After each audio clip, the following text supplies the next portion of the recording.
l'EFJ est une école qui attache énormément d'importance à tout ce qui est data journalisme.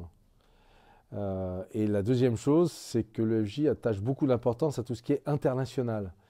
Et on essaye au maximum de faire que les élèves, les étudiants, puissent être en contact avec des rédacteurs en chef, des journalistes de médias étrangers, de médias aujourd'hui africains, asiatiques, médias du monde arabe aussi, pour aller travailler là-bas, faire des stages là-bas, comprendre qu'en fait ils ont énormément à apprendre de ces médias qui sont en train de se développer à une vitesse accélérée. Et c'est pour ça qu'on est très heureux d'accueillir ce séminaire aujourd'hui consacré à l'open media et open data.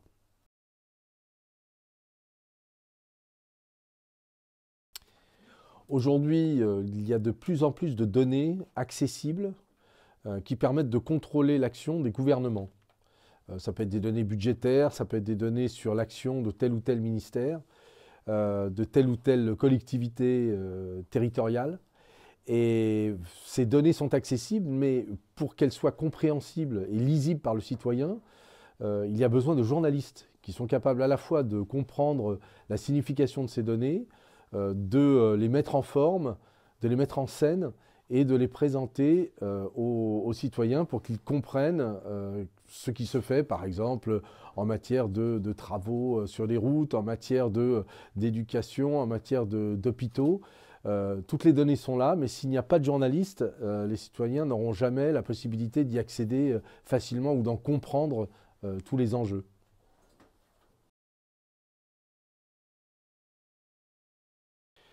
Alors, ce partenariat entre CFI et EFJ existe maintenant depuis presque un an. Il nous a permis de participer à des séminaires, à des événements à l'étranger, d'emmener des étudiants là-bas, comme dernièrement à Tunis, où nous étions avec 2 étudiants pour le séminaire justement sur l'open data et l'open gov. Donc voilà, CFI, c'est une ouverture sur l'international, c'est une des priorités de l'école, et ça permet aux étudiants de faire des stages, d'aller chercher, pourquoi pas du travail, ou de créer des médias dans ces pays.